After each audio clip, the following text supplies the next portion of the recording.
Muy bien, qué bendición. Hoy iniciamos el tercer bimestre de la Academia Avanzada. ¿Qué tal si le damos un fuerte aplauso al Señor? A su palabra y a la presencia del Espíritu Santo que siempre nos acompaña. Estamos hoy iniciando este tercer bimestre, principios de la predicación. Hoy vamos a ver el tema de la homilética. La homilética. Y queremos iniciar este tema haciendo una importante aclaración acerca del tema. Y es que usted podría decir, ¿por qué si ya tengo como líder, porque aquí están la mayoría ya ejerciendo como líderes y unos cerca de ser ya líderes enviados, nos están enseñando un tema como la homilética, que ya vamos a entender que la homilética es el arte de la predicación? Si yo ya tengo tiempos predicando, ¿por qué no está esto en academia básica, verdad? Y queremos hacer esa aclaración porque siempre todo lo que tiene que ver con la teología, la hermenéutica, la homilética, la etimología, se le da una cierta estima de un nivel de madurez espiritual. Y no lo es así. Muchos de ustedes inclusive van a encontrar cómo, sin haber recibido esta charla, ya tienen en funcionamiento muchos de estos conocimientos. Y voy a poner un ejemplo. Es como cuando usted llegó a cuarto grado y le enseñaron el sistema respiratorio. Y usted se dio cuenta que tenía un sistema respiratorio y estudió cómo funciona. Hasta ese día no empezó a respirar.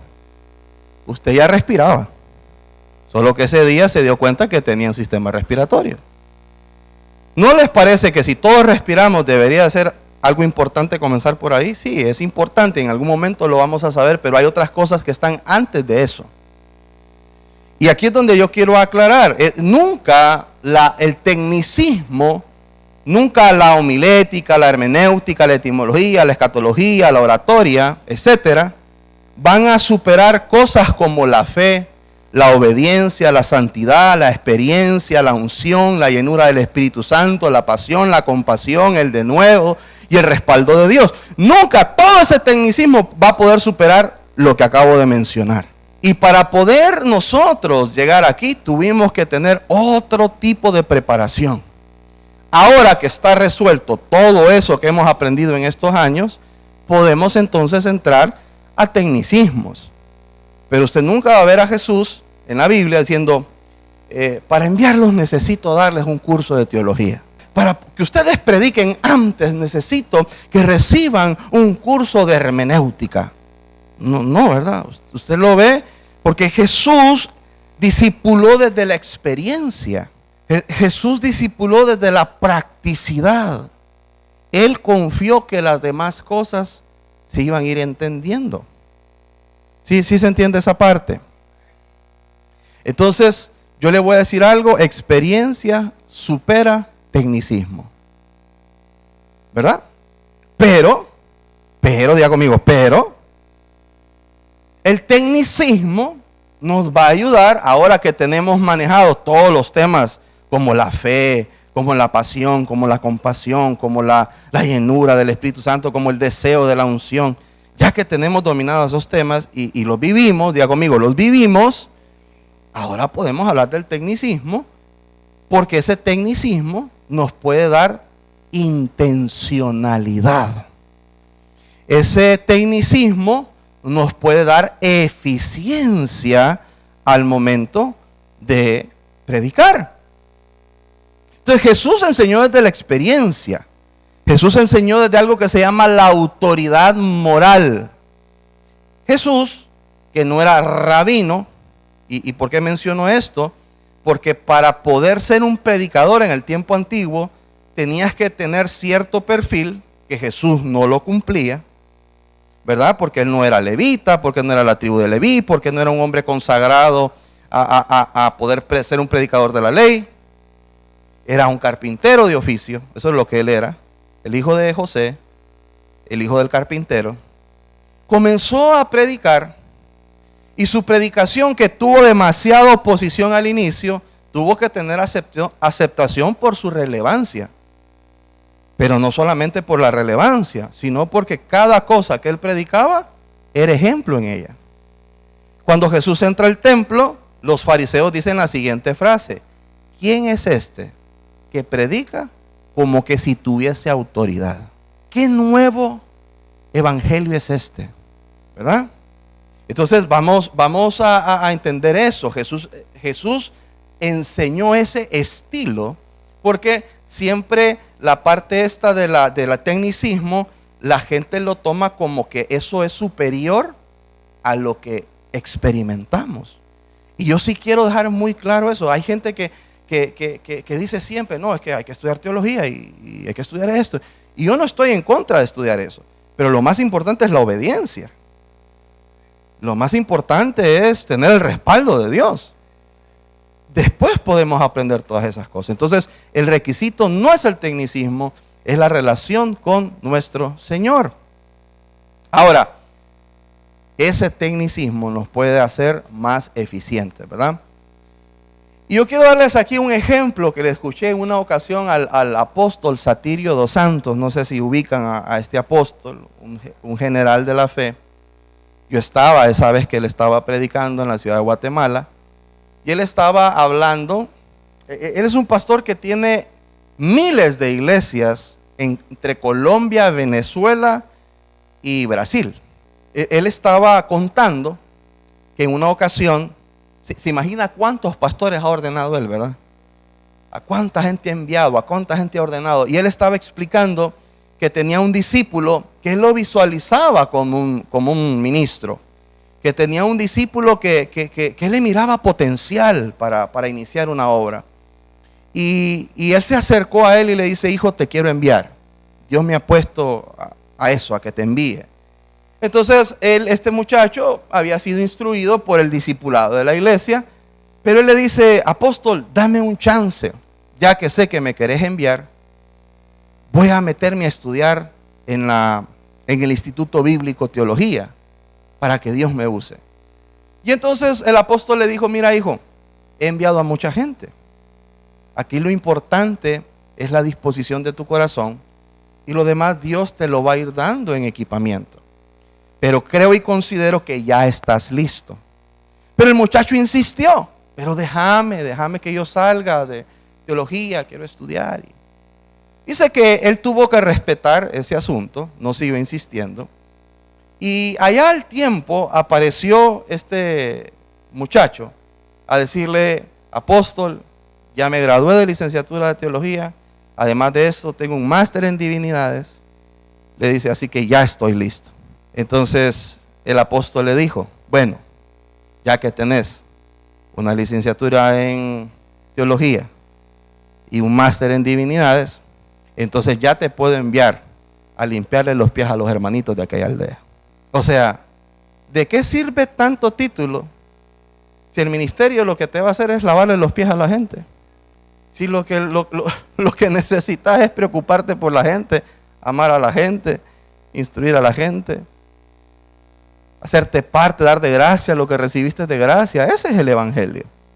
Entonces, por favor, no quiero menospreciar el deseo de capacitarnos de una mejor manera, porque de hecho el centro de estudios tiene eso como una meta, pero sí es importante balancear qué tiene prioridad y qué va después. Amén. Ese punto, yo diría, es un punto de pregunta de examen, ¿verdad? ¿Cuál es el balance? ¿Cuál es el aspecto que puede diferir entre la relación con Dios y el tecnicismo? Bueno, hoy sí vamos a introducir qué es la palabra homilética o qué es la homilética. La homilética, que en su palabra en original en griego es la palabra homiléticos. La única diferencia es que en vez de C va K, homiléticos, significa reunión o conversación. Hay otra acepción que es disertación. La homilética, ya en su definición, es el arte y la ciencia de la predicación. Es el arte y la ciencia de la predicación. Y definimos que es arte porque se practica. Y ciencia porque se estudia. Es decir, solo por recibir un curso de homilética usted no se va a hacer un gran predicador. Porque es un arte. Y usted sabe que en nuestra iglesia siempre motivamos, inspiramos y damos espacios, oportunidades para que las personas comiencen en su predicación. Y todos pasan por ese día que quieren ser usados por Dios y sienten que no dieron, no llegaron donde querían llegar. Pero uno siempre tiene que motivar y decirle a la gente, en la próxima vez lo vas a hacer mejor. Porque no todos tenemos ese don, no todos tenemos esa facilidad de expresión. Entonces, tenemos que seguir, ¿verdad?, practicándolo, y es algo que se va a ir puliendo. Que tu primer mensaje no haya sido perfecto no significa que Dios no te usó, no significa que Dios no se movió, ¿verdad? Es un arte. Mucho de esto va a ser la exposición. Entre más exposición, entre más oportunidad, más se va a ir dando. Y una ciencia es porque sí requiere ciertos conocimientos. Entonces, lo bonito es entonces que todos podemos predicar. ¿Por qué? Porque así como hay gente que podría decirse tiene una habilidad y facilidad, podemos sistematizar a través de la homilética paso A, B, C, para que me vaya mejor en mi predicación, ¿verdad?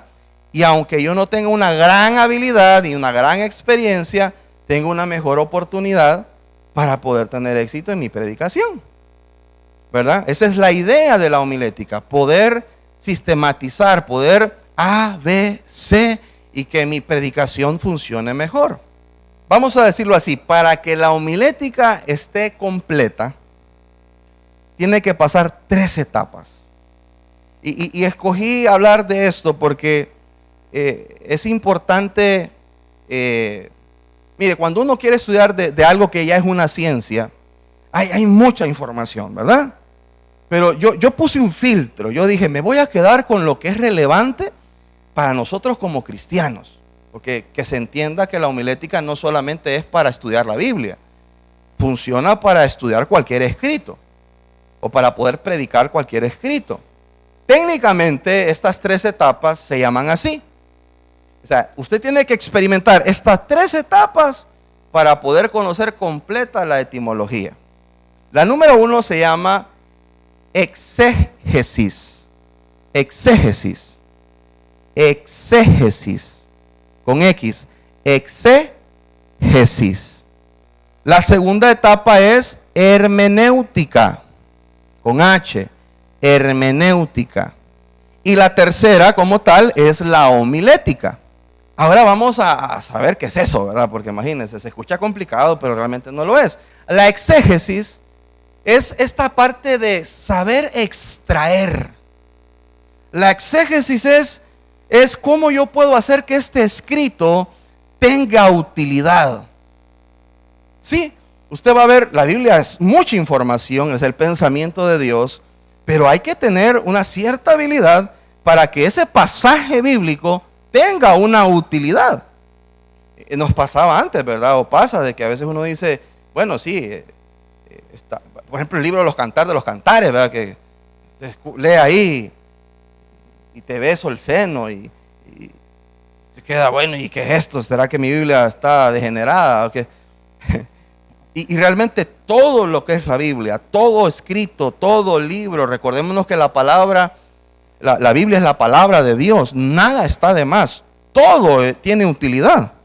Lo que hay que tener es saber cómo sacarle utilidad a esto. Entonces, la exégesis es el ejercicio de saber extraer esa utilidad. ¿Cómo puedo hacer que esta parábola que predicó el Señor me sea útil? ¿Cómo puedo hacer que este salmo me sea útil? ¿Verdad? No todo lo que leemos lo entendemos. ¿Cómo puedo hacer que este proverbio que se escucha bonito, interesante y profundo me sirva para hoy? Eso es la exégesis. La segunda parte, la segunda etapa es la hermenéutica, que es la ciencia de saber interpretar. hay ciertos códigos, y eso lo vamos a ver en otro tema, para poder interpretar correctamente la Biblia.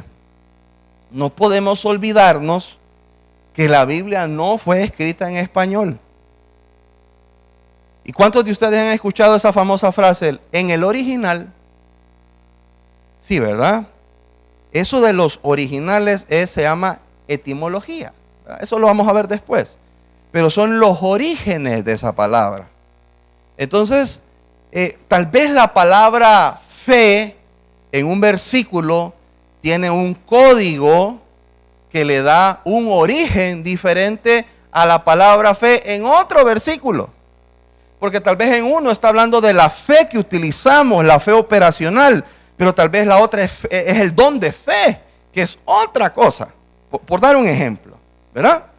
Entonces es importante que entendamos que la homilética en su segunda etapa le exige al que estudia, al que va a predicar, al que va a disertar, entender que lo que está estudiando en su raíz no siempre significa lo que uno piensa.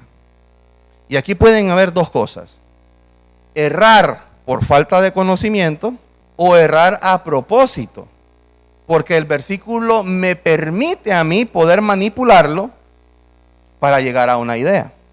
Obviamente la segunda es delicada, pero sabemos que se utiliza, ¿verdad? Entonces tenemos que entender que cada escritura, que cada versículo tiene un contexto histórico, cultural, ¿verdad? Que hay orígenes de las palabras, que no siempre fe es lo mismo, que no siempre exhortar necesariamente tiene la misma original, ¿verdad?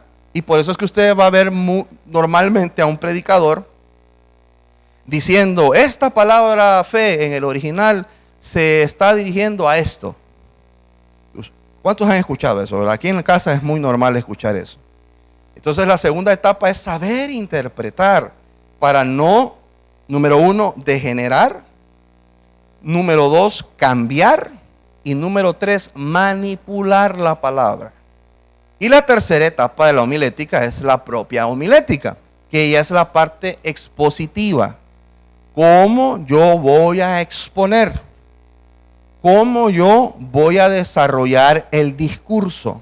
¿Cómo yo voy a tener, cómo voy a bosquejar mi predicación, mi sermón, mi discurso, mi prédica, mi charla, ¿verdad? Mi enseñanza? Y el fin de desarrollar homiléticamente un mensaje es comunicarme, es que se entienda. Digo porque estamos diciendo homilética, pero homilética, ¿qué significaba en griego? ¿Qué dijimos que significaba en griego? Reunión, conversación. ¿Y qué ocupo yo para una conversación? Que se me entienda. Amén. Entonces, yo sí quiero que usted no sea como la mayoría de personas que yo conozco que manejan estos términos, que solo los usan para hacerse escuchar complicados, cuando realmente estos términos son fáciles de entender. Solo tienen nombres complicados. Y si usted se fija, usted lo ha utilizado muchas veces. ¿Cuántos han preparado un mensaje aquí? Si usted es miembro de esta iglesia, ha tenido que, en este nivel, aquí todos han predicado en un grupo de alcance, por lo menos predicado, otros, la mayoría, han predicado en un encuentro, y algunos, inclusive los que están aquí, han predicado en alguna academia básica. ¿Verdad que sí? Entonces, usted ha usado la homilética. ¿Cuán consciente era de la homilética? No sé, pero hoy está siendo consciente. Amén. Entonces, la importancia de la homilética es hacerme entender. Todos estos pasos no son para complicar el mensaje, son para que se me entienda el mensaje. Entonces, yo comienzo desde la exégesis, es decir, leo algo que tiene revelación, ok, quiero extraerlo.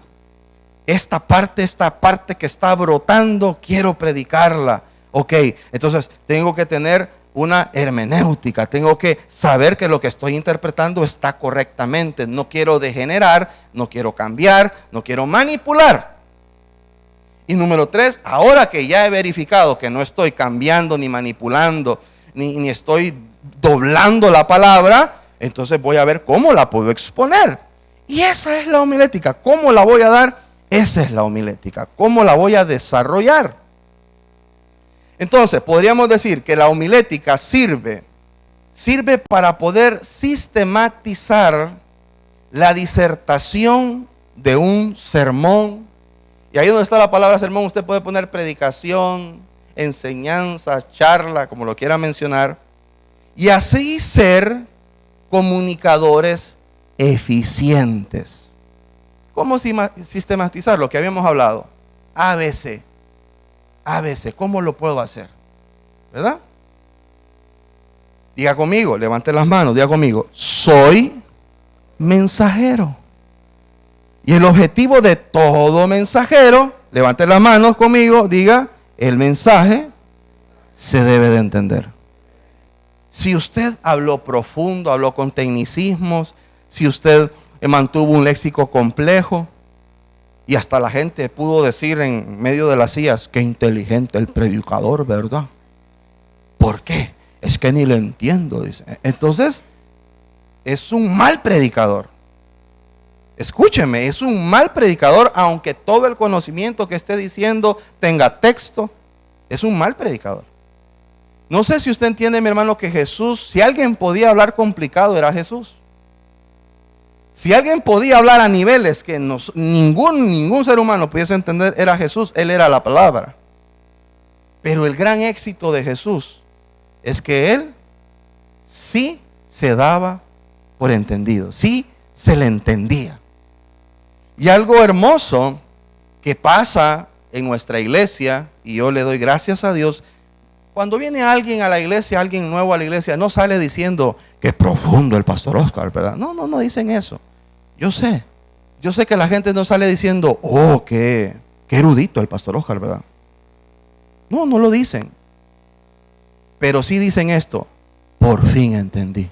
Quiero que se entienda, aquí como dice Pablo, así es de darme el taco, me voy a dar el taco, que para poder predicar y que se te entienda, primero tuviste que estudiar lo que no entendías.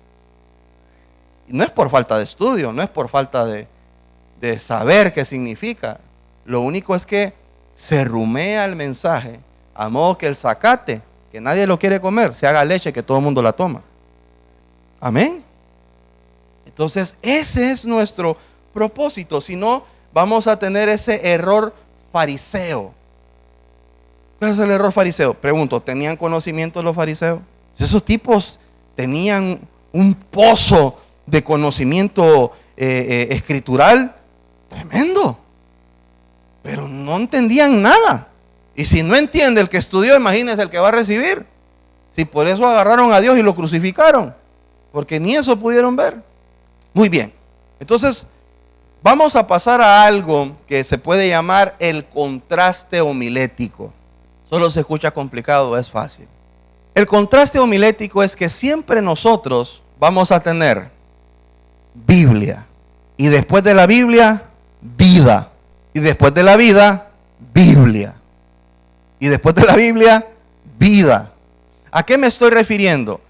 Al momento de desarrollar una predicación, posiblemente iniciemos por querer enseñar un pasaje bíblico. O en otras ocasiones puede ser que lo que queremos enseñar es algo de la vida y lo vamos a fundamentar a través de un pasaje bíblico. ¿Sí se entiende esto? Yo pienso en esto como los músicos, que muchas veces los músicos primero hacen la música y después de escuchar la música, nació primero la música, le hacen letra a la música. Pero en otras ocasiones tienen la letra y después se hace la música. Bueno, en el contraste homilético sería, muchas veces mi mensaje va a iniciarse porque yo logro entender que la gente necesita conocer algo de la vida. Por ejemplo, hablar de honor. El honor es un principio de vida. ¿De acuerdo? Entonces yo quiero desarrollar un mensaje acerca del honor, del código del honor, de la honra. Entonces, ese es ahí nació mi deseo de predicación o la necesidad que yo logré ver como predicador. Entonces, lo que yo hago después es buscar la palabra para cómo poder fundamentar la enseñanza que yo quiero dar y que mi mensaje no sea mi pensamiento, mi experiencia, sino que sea palabra de Dios. Amén. O en otro escenario puede ser de que yo encontré un proverbio que habla acerca del honor, entonces yo voy a iniciar desde el proverbio, pero tengo que después dar ejemplos de la vida para que se pueda entender. Entonces siempre el contraste homilético va a ser, muchas veces voy a iniciar palabra, pero después de la palabra no puedo tener palabra y palabra y palabra y palabra y palabra, porque son esos mensajes que todo el mundo queda, ¿verdad? Pero si yo pongo palabra, vida, lo paso a lo práctico, a la utilidad mía.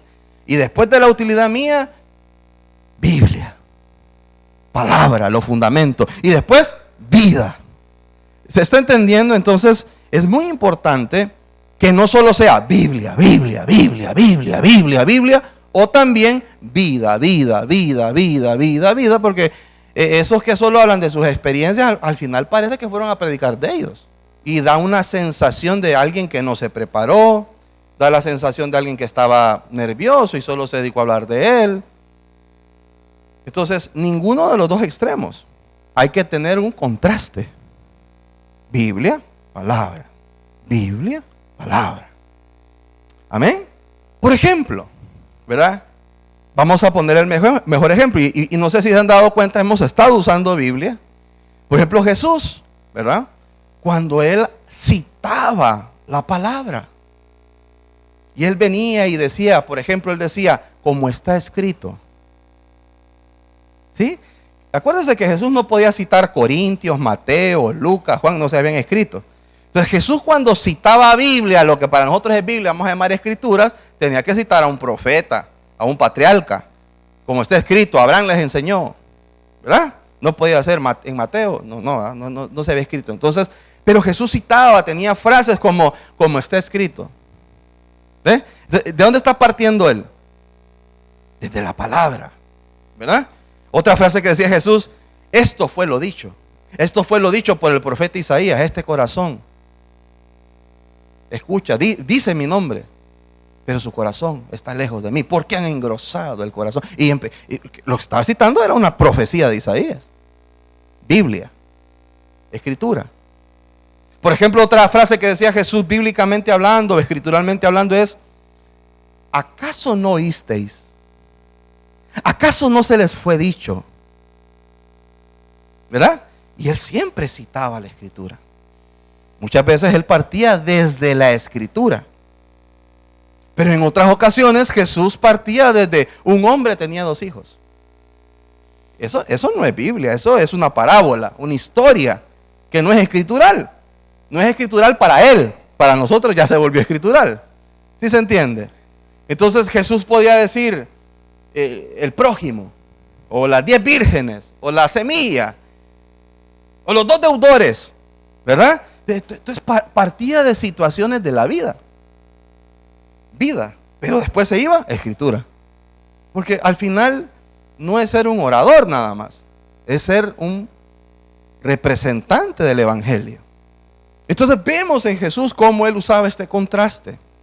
Y aquí yo quiero que usted pueda ver cómo, por ejemplo, los bosquejos de los grupos de alcance están hechos. Por ejemplo, los que han predicado un encuentro. Cómo el bosquejo de encuentro es diferente al bosquejo de un grupo de alcance. Por ejemplo, los que han predicado en una academia, como una enseñanza es diferente a una predicación de grupo de alcance. Eso se llama homilética. ¿Por qué el encuentro es diferente? ¿Por qué el grupo de alcance es diferente?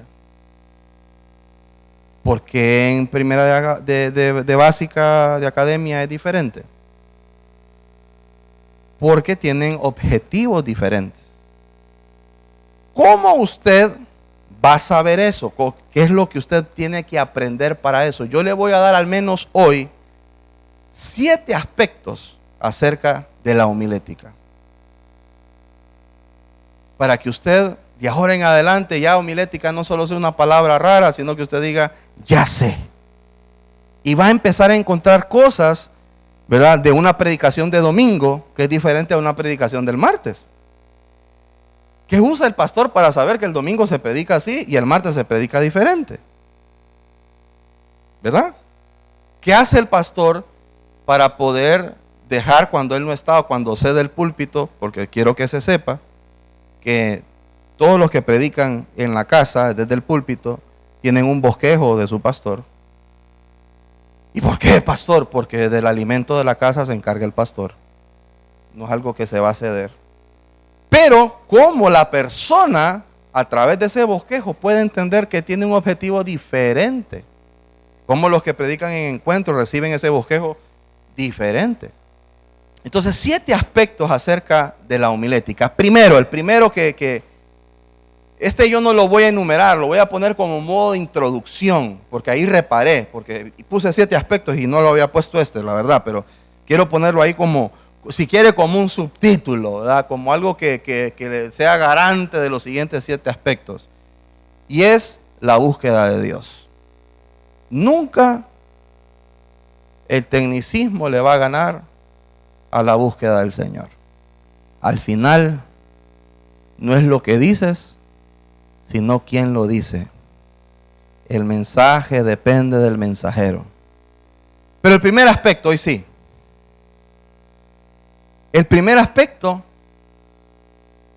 es escoger el tema. ¿Qué voy a hablar? ¿De qué voy a predicar?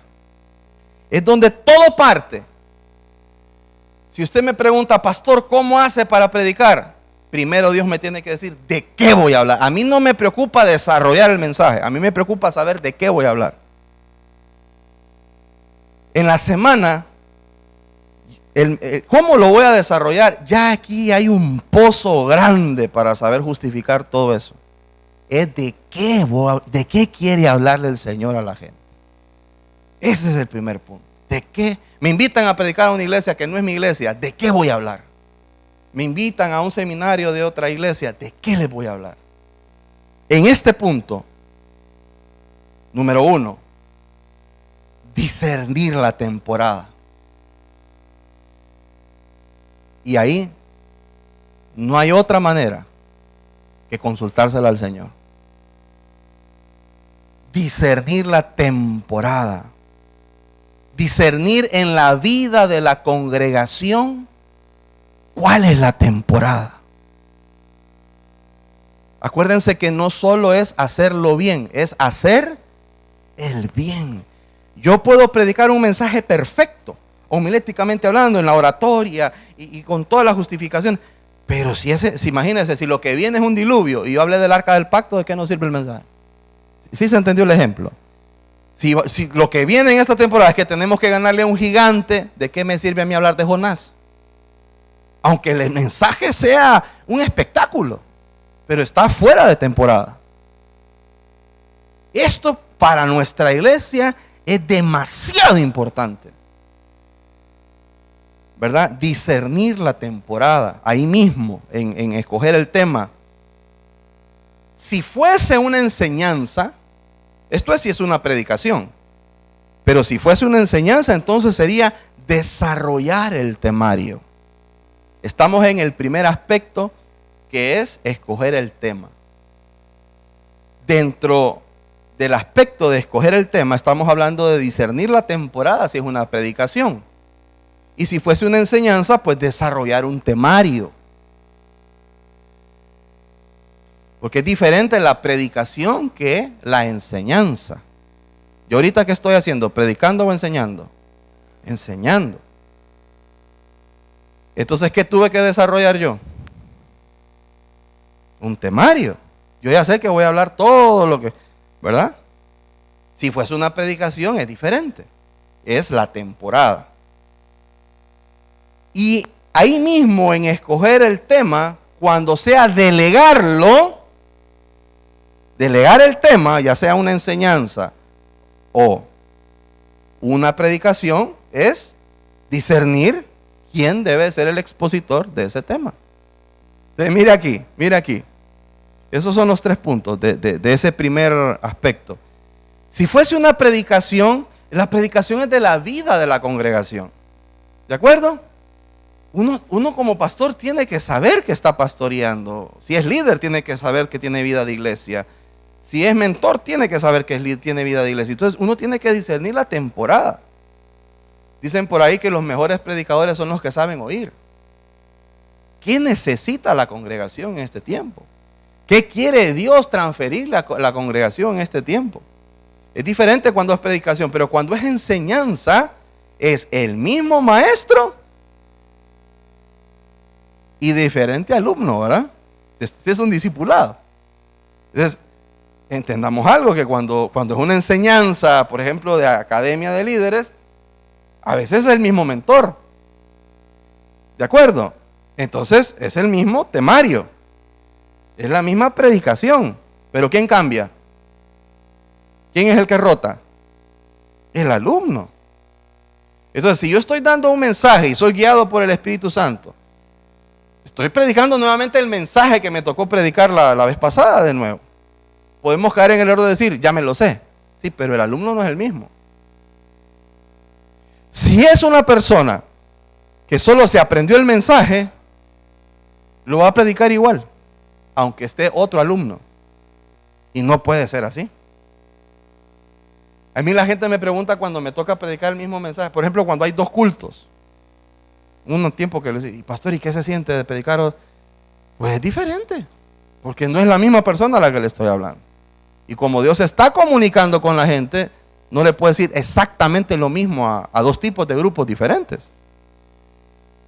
Y cuando se delega la enseñanza, ahí de lo que estábamos hablando, el expositor, es el mismo mensaje,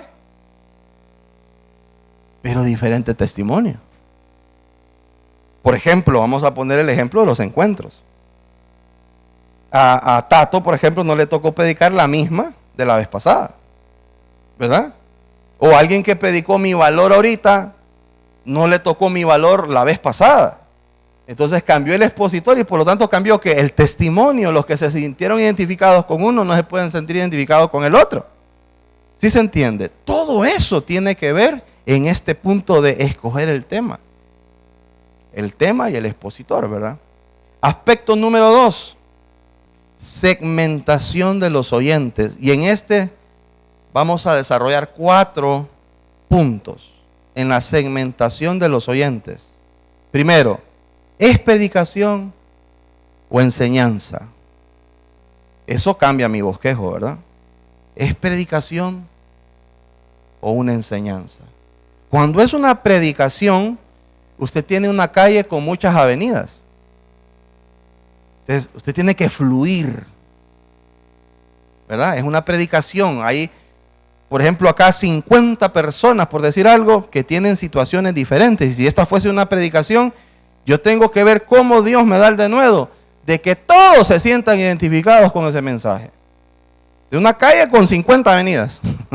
Claro, no. Ahí es donde el Señor actúa. Pero cuando es una enseñanza, es una calle principal nada más. Yo no necesito identificar a cada uno con su momento de vida. Yo necesito llevarlos a todos a un mismo lado. Ya está definido dónde queremos ir. Punto número 2 de ese aspecto. Y decidí separarlo del tercero por un tema generacional, que son la edad. Quiero ponerlo como un punto individual, la edad. Porque como vida de iglesia, tenemos la oportunidad de ser una iglesia generacional. Amén. Generacional no es que va de todo mundo, de todas las edades a la iglesia. Eso no es ser generacional. Generacional es que van de todas las edades y se discierne que cada momento de vida es diferente y por lo tanto hay herramientas que bendicen a esas diferentes necesidades. Si a las iglesias va gente de todas las edades, a todas. Pero no todas las iglesias se preocupan por suplir la necesidad de cada generación diferente. Por ejemplo, nosotros tenemos aquí las redes, ¿verdad? Desde Salacuna hasta la red familiar. Y esas son las redes Hay más redes que se van a abrir en su momento, cuando crezca la población.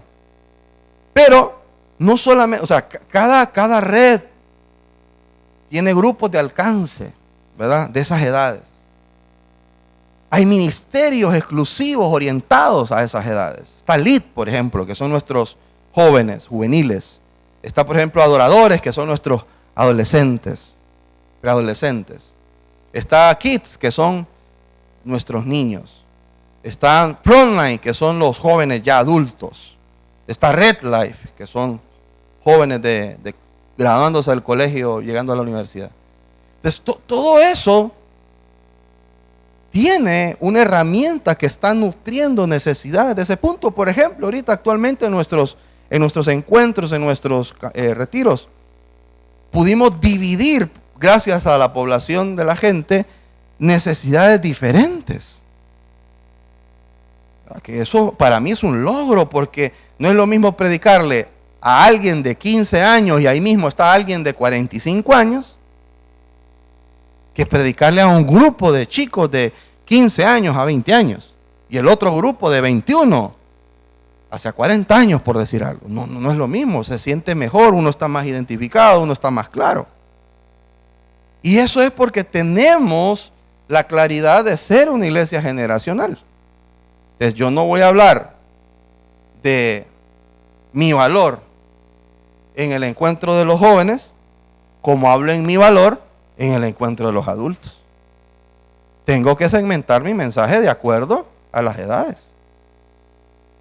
Si a mí me invitan a predicar a adoradores, no voy a hablar de homilética, ¿verdad? No voy a ir a hablar de homilética. Si me invitan a Adoración Kids a predicar, no les voy a ir a hablar de la hermenéutica. No, yo tengo que el mensaje. Y mire qué lindo, quiero decirle que nuestra iglesia habla del mismo tema con todas las generaciones, pero pasa un proceso el mensaje. Me encanta que hasta el proceso de la línea gráfica cambia. ¿Y sabe por qué sucede eso? Porque somos una iglesia generacional. O sea, no es que a los niños les hablamos siempre de Jonás y la ballena, y aquí estamos hablando acerca del Espíritu Santo. No, los niños les hablan del Espíritu Santo. Pero pasa un filtro de transformación. Y yo bendigo el denuedo de los líderes que manejan esos ministerios. Hasta el logo cambia. Usted va a ver a Spider-Man lleno del Espíritu Santo. Pero es algo que ellos entienden. Estoy diciendo algo por decir algo. Pero al final se van con el mensaje. O sea, quiero decirle que si usted va a adoradores, le digo porque yo lo he hecho, y está en el momento de la adoración, hay ministración, un adorador, o sea, un preadolescente orando por otro preadolescente. No crea que solo aquí pasa. En Kids pasa. Pero eso es gracias a que como iglesia entendimos que somos una iglesia generacional. No son niños en una jaula cuidados mientras los papás llegan. Y eso tiene un costo, un desgaste, eso tiene, amén. O sea, ¿qué tal si damos un fuerte aplauso a todos estos servidores de esas áreas?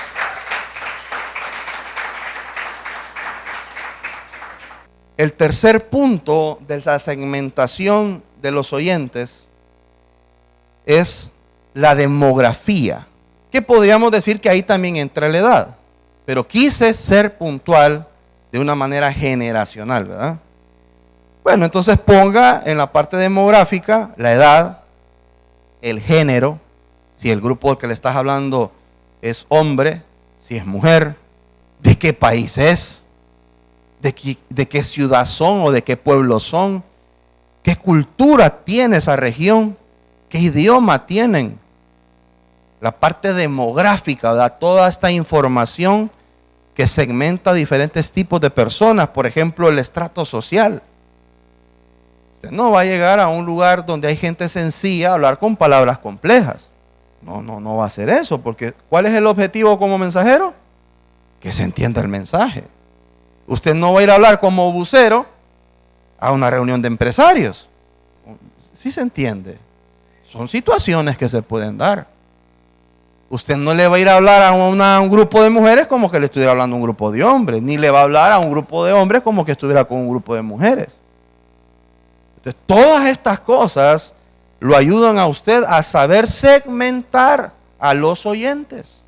Número 4, la edad espiritual o madurez espiritual. No es lo mismo tener un evento evangelístico que estar en un discipulado, que estar en un congreso de jóvenes, que ir a predicar a un congreso de pastores. Ninguno de esos 4 escenarios tienen algo en común. ¿Sí? Mi mensaje, si yo voy a jóvenes, tiene que ser de una manera. Si yo voy es un segmento, si yo voy a predicar a un congreso de pastores, yo tengo que levantar el corte, ¿verdad? No le puedo ir a hablar de salvación. Si yo voy a ir a predicar en un evento evangelístico, no voy a ir a hablar de los dones del Espíritu Santo. ¿Sí? Si yo voy a estar en un grupo de alcance, no voy a hablar de los 4 rostros de la adoración. Desde que yo comience a decirle, tiene un rostro de león, otro de águila, voy a confundir. Por ejemplo, en nuestro grupo de alcance, ¿de qué son los grupos? Se hablan de mensajes prácticos. Iniciamos desde la vida. De hecho, nuestro intro, que vamos a hablar acerca de eso, del bosquejo, si ustedes son fijados, las introducciones rara vez hablan de la Biblia. Siempre es un tema de música, de cultura, de geografía, de historia. ¿Se ha fijado en eso? Eso no es de casualidad. Porque queremos que la persona sienta simpatía con el mensaje. No queremos comenzar. Hoy vamos a resolver por qué lloró Jesús. Si porque se murió Lázaro, o si fue porque estaba triste o si estaba alegre. Y alguien nuevo dice, ¿y qué me importa eso? La onda es que lloró, a decir. Entonces, la madurez espiritual de un grupo, por ejemplo, bíblicamente, en el libro de Corintios, Pablo llega a la iglesia de Corintios y él llevaba un mensaje. Pablo ya había estado en la iglesia de Corintios. Entonces Pablo, que fue a otra iglesia por un tiempo a seguir predicando, él regresa a Corintios. Entonces Pablo, según Pablo, ellos están en nivel, ¿va? Y comienza Pablo a verlos, a observar, a ver sus actitudes, a ver qué hablaban en pasillos. Los comenzó a ver cuando él comenzó a hablar y dijo, miren, yo les iba a hablar a ustedes como gente adulta, pero veo que son niños en el Señor. Yo les iba a dar carne, corte grueso, pero veo que les tengo que dar lechita. ¿Qué está haciendo Pablo ahí? Usando la homilética.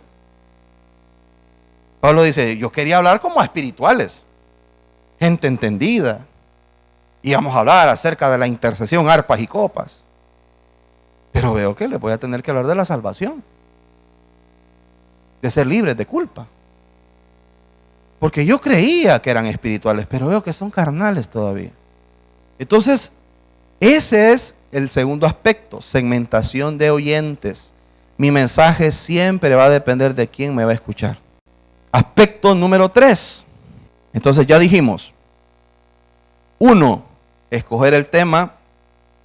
2, la segmentación de oyentes. Y 3, acá tiene su propio espacio, la temporada. ¿Qué temporada profética está viviendo esta iglesia? Es decir, en el reloj de Dios, ¿cuál es el rema de esa iglesia?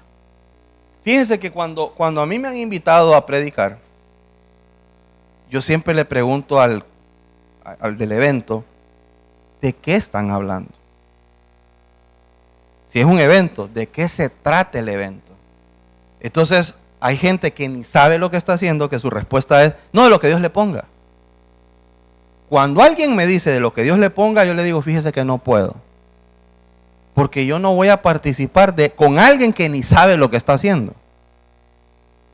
Imagínense hablando de peras y después de astronautas y después de...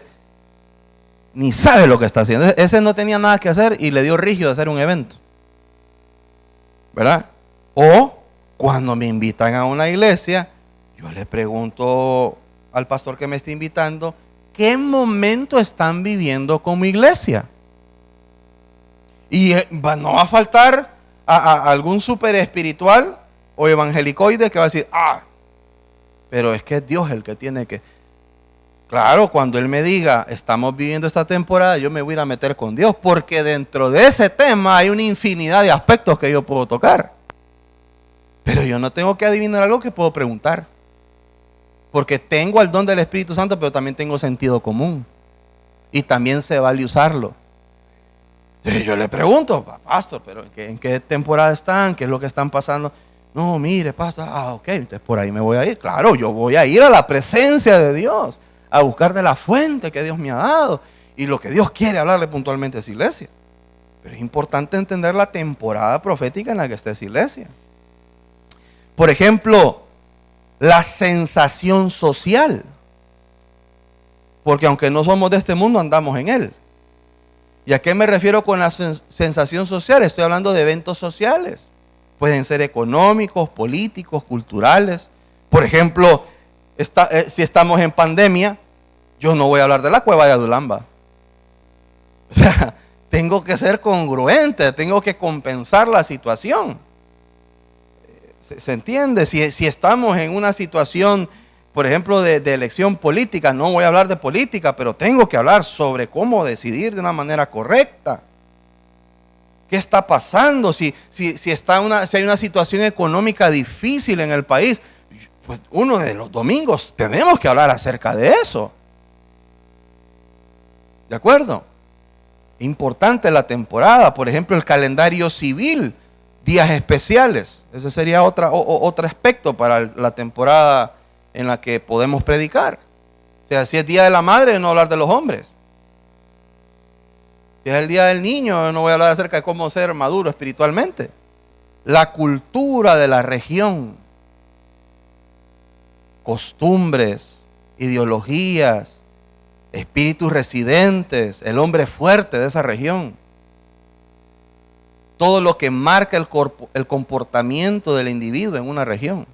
Son cosas, por ejemplo, hay cosas que yo predico en la iglesia en San Pedro Sula, que es un terreno trabajado, que es un terreno conquistado, ¿verdad? Que la gente, que yo soy fuerte y la gente, amén, lo celebra, wow, amén. Y hay cosas que yo digo en colinas que yo tengo que medirme. Porque si le doy muy duro, le rompo el hueso. No porque sean malos, sino porque es un terreno que se está conquistando. Son otras costumbres, son otros pensamientos, los ejemplos cambian. Amén. Todo eso me marca a mí la temporada cuando yo voy a predicar. Aspecto número 4. La definición del tiempo que va a durar mi mensaje. Por ejemplo, si es una predicación evangelística, yo no me puedo estar 1 hora y media en eso, sin oír la gente. Si es una predicación evangelística, debería de durar unos 20, 30 minutos la disertación. Por ejemplo, un mensaje de un grupo de alcance que es evangelístico, no puede durar 1 hora. Y si está pasando, no lo haga. Se le va a vaciar el grupo. ¿Verdad? Si es una predicación dominical, es un tiempo mediano, puede ser 45, 1 hora. Si es una enseñanza como esta, 1 hora, 1 hora y media. Y digo esto porque hay enseñanzas de gente que yo he escuchado que duran un montón de tiempo. Y uno escucha hasta donde el otro aguanta. Entonces es importante más o menos tener los tiempos. El 5.º aspecto es la fundamentación bíblica. Entonces, por ejemplo, si es una enseñanza, tiene que ser de mucha fundamento bíblico. Yo ya expliqué por qué en esta enseñanza, que es la única en la que no estoy usando citas bíblicas. Ya lo expliqué antes de comenzar el mensaje, ¿verdad? Pero una enseñanza normalmente tiene mucha cita bíblica. Una predicación debe de tener medianamente una fundamentación bíblica. Es decir, de ir a la palabra, de tener lectura de la palabra. Y si es expositivo, o sea, de testimonio, pues baja citas bíblicas, bajo en citas bíblicas. Es decir, es importante establecer siempre fundamento, pero, ¿verdad?, es más expositivo, es como un encuentro, ¿verdad? No se dan 20 citas bíblicas en una predicación de un encuentro o en la predicación de un grupo de alcance, porque es más expositivo. Aspecto número 6, apoyo de recursos. Aquí son imágenes o audios o videos, dar algún detalle por el mensaje, como un detallito para recordar el mensaje, decirle a la gente que repita cierto momento, en lo que, como cuando nosotros estamos predicando, yo les digo, levanten sus manos, repitan conmigo, alguna dinámica, algún ejemplo en el altar o en el lugar donde se está enseñando, algún ejercicio, ¿verdad? Todo lo que son los apoyos de recursos es utilizar la parte sensorial, porque si no el mensaje se vuelve plano, ¿verdad?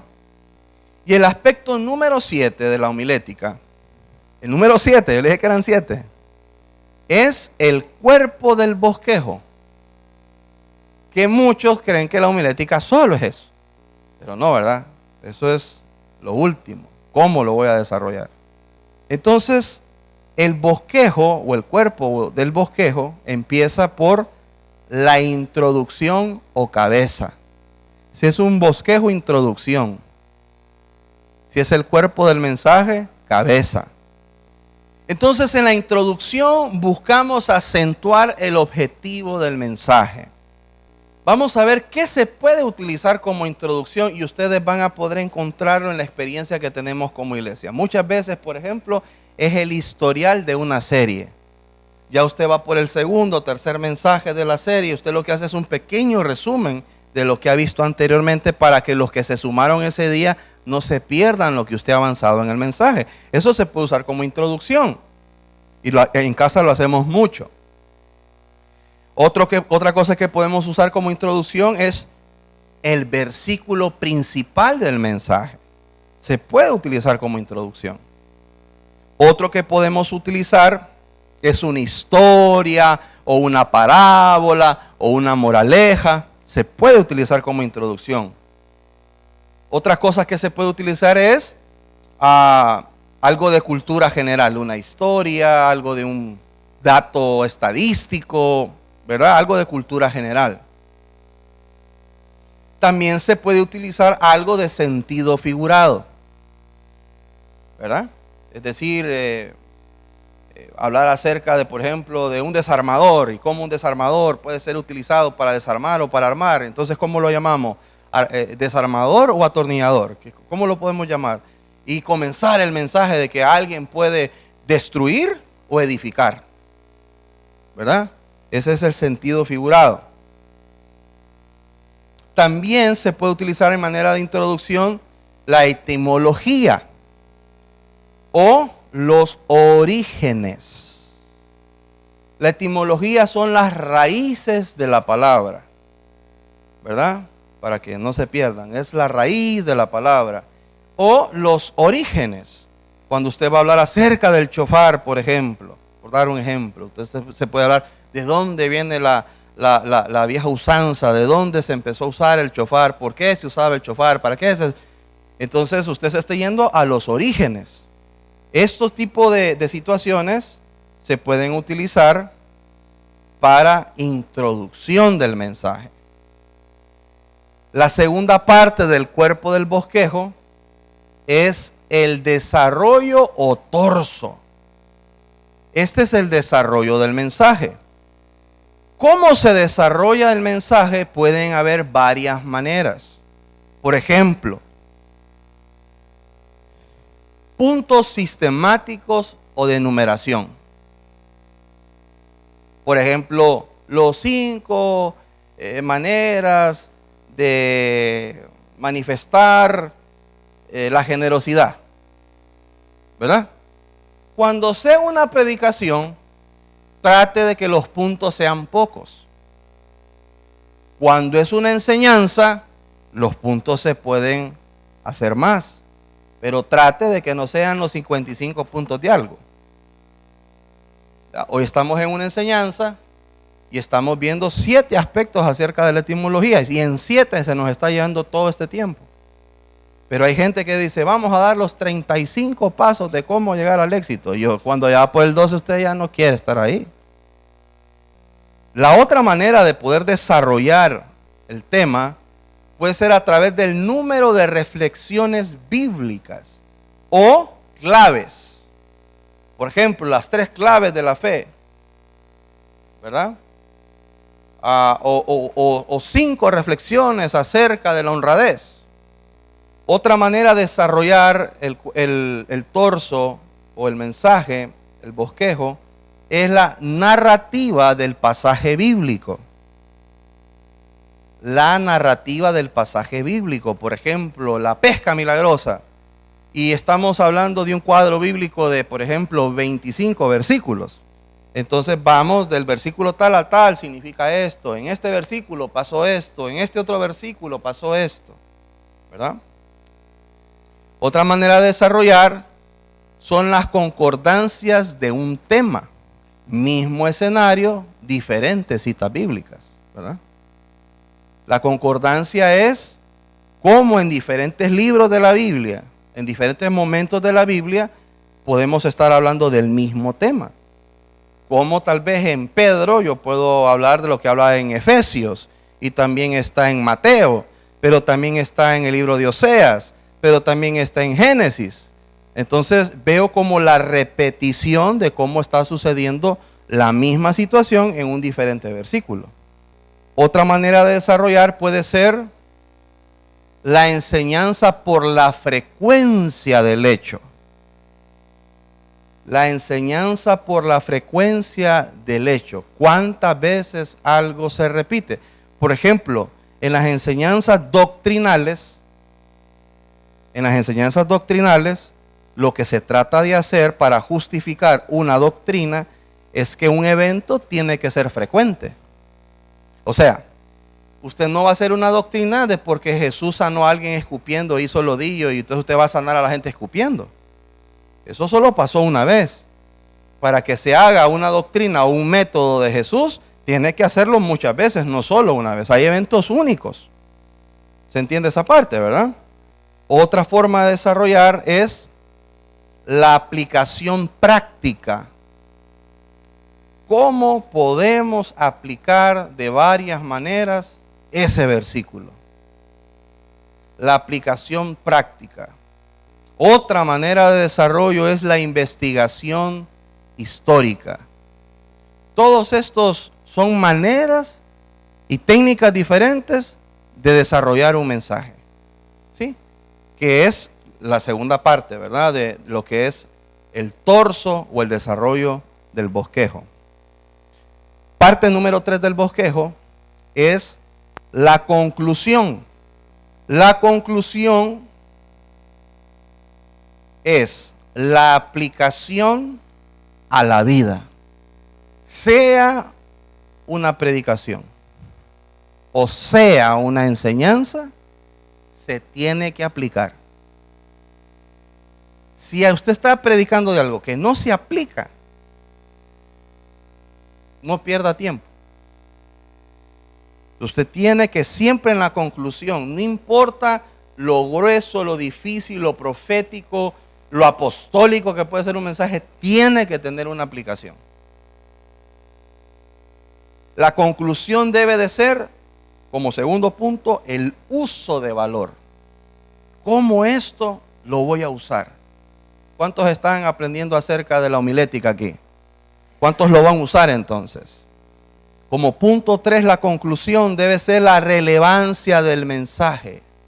Tiene que ser un mensaje relevante. Se tiene que necesitar. Y en casos específicos, abrir conclusión de una manera colectiva. Por ejemplo, en los grupos de alcance. Yo siempre les digo a los líderes que es muy importante cuando el predicador ya está terminando, antes de él dar su conclusión, no después, antes de él dar su conclusión, que abra tribuna y que diga, ¿Qué han sentido del mensaje ustedes? Eso no lo puedo hacer un domingo. No lo hago en un martes de administración. Por eso digo, esto es a veces. Como cuando es algo como un grupo de alcance, por ejemplo. Que el grupo de alcance, ya vamos a ver inclusive las estructuras de la comunicación, no debe de ser de esta manera. Tiene que ser un círculo. Por ejemplo, cuando nosotros estábamos en el kiosco, era un círculo. Y imagínense, aquí estamos los pastores, igual es un círculo. Porque tiene que ser una estructura más amigable. Pero donde el punto que estoy ahorita atacando es, usted terminó de dar su último punto. Hermanos, ¿qué han sentido ustedes del mensaje? ¿De qué? No que comienzan a dar, es que mire, cuando yo estaba pequeño, se fue. No, hermanito, del mensaje. ¿Qué sintió del mensaje? ¿Verdad? Usted tiene que moderar. Del mensaje, no, pues mire, del mensaje, me tocó por esto, yo vine así, de esta manera, ¿verdad? Unos 3, 4 comparten, ¿verdad? Es importante, eso rompe el hielo, eso hace que también se pueda enriquecer el tema. Y después de escucharlos a todos ellos, por si alguno se salió por la tangente, usted hace la conclusión. Usted no la va a dar fuera de la tangente, usted sí sabe para dónde va. Hace la conclusión y después la administración, no antes. No sé si se han fijado que su bosquejo de grupo de alcance tiene una estructura. ¿Desde cuándo? Siempre. Bueno, eso es homilética. ¿Verdad? Entonces usted aterriza, pero hubo una participación. Eso no se puede siempre, eso es en casos específicos, como el grupo de alcance. Y lo último de una predicación, los pies del bosquejo, es la ministración. Y la ministración siempre va a depender del objetivo y el fin de la convocatoria. ¿A quién llamé yo? Un domingo, ¿qué tipo de gente está aquí? ¿Cuál es el objetivo de un domingo, de una predicación dominical? ¿Cuál es el objetivo de una enseñanza del tercer bimestre de Academia Avanzada? ¿Cuál es la finalidad de un grupo de alcance? ¿Cuál es la finalidad de una predicación, de un encuentro? Son finales diferentes. No todos los finales son iguales. Porque va a depender de cuál es el fin de la convocatoria. ¿Verdad? Formas de la administración: oración y reflexión colectiva. Oración y reflexión colectiva. ¿Qué es oración y reflexión colectiva? Es normalmente ese tiempo que el predicador, que siempre he dicho que el que predica sea el que ministra, siempre lo he dicho, es cuando ese predicador toma el momento de comenzar a orar y empieza a ministrar lo que predicó. Si hablamos del perdón, ¿qué hace? Gracias, Señor, porque estamos aquí. Ayúdanos, pon el querer como el hacer en nuestros corazones para poder perdonar. Señor, y entonces siga creando una reflexión colectiva, ¿verdad? Si usted se fija en los domingos cuando se termina de predicar o en los martes que se termina de predicar, siempre en el caso de su pastor les dice, por favor, pónganse en pie y comenzamos con una reflexión colectiva. En los grupos de alcance ese es el formato, debe ser una reflexión colectiva. Ahora, en medio de la oración colectiva o reflexión colectiva se pueden desprender otros momentos, según el fin de la convocatoria siempre, ¿verdad? Otra forma de administración puede ser la oración puntual de algunos. Estamos, por ejemplo, haciendo la reflexión colectiva y yo me muevo acá y le doy una palabra a Samir. Y yo me muevo acá y le doy la palabra a Kelsey. Y me muevo por acá y le doy la palabra a Lindsay. Pero no oré por los 25. Solo fueron ellos. Pero hubo antes una reflexión colectiva donde todos pudimos orar. Esto se parece mucho a los grupos de alcance. Para mí este es el formato de los grupos de alcance. En los grupos de alcance no podemos dar, no es presbiterio profético. No es túnel profético, ¿verdad? No, es pan, pan, pan a la gente que uno considera, ¿verdad? Ojalá que fuese al nuevo. Porque el grupo de qué es. Por eso siempre va a depender del fin de la convocatoria. ¿Cuántos están aprendiendo? Otra forma de ministración puede ser la convocatoria al altar. La convocatoria al altar. Mire la importancia de saber ministrar. No es lo mismo que yo me baje y busque a que yo convoque y pasen. Jamás es lo mismo. Jamás es lo mismo. La convocatoria al altar es otra cosa. Usted está haciendo, usted filtró el grupo. ¡Bum! Los que se quisieron quedar, se quedaron. Los que se sintieron identificados, pasaron. ¿Verdad? Otra es la impartición.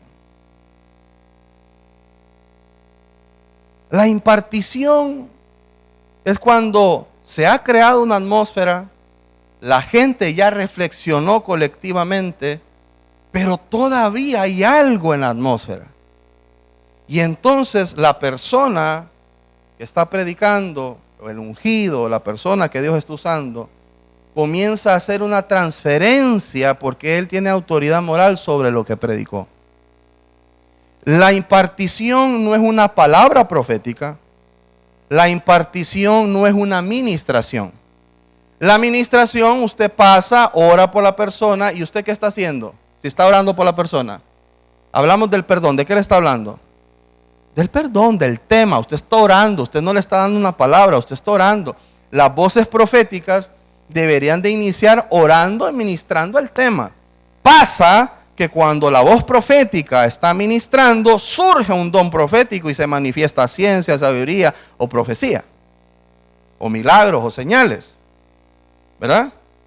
Pero eso es otra cosa. La impartición es que virtud sale del ungido hacia la persona y lo imprime.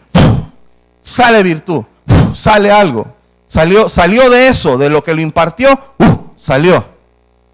Y la persona no fue una palabra, mira que aquí te dice el Señor, que no, es ¡ra! Ya estuvo, ya, pum, ya.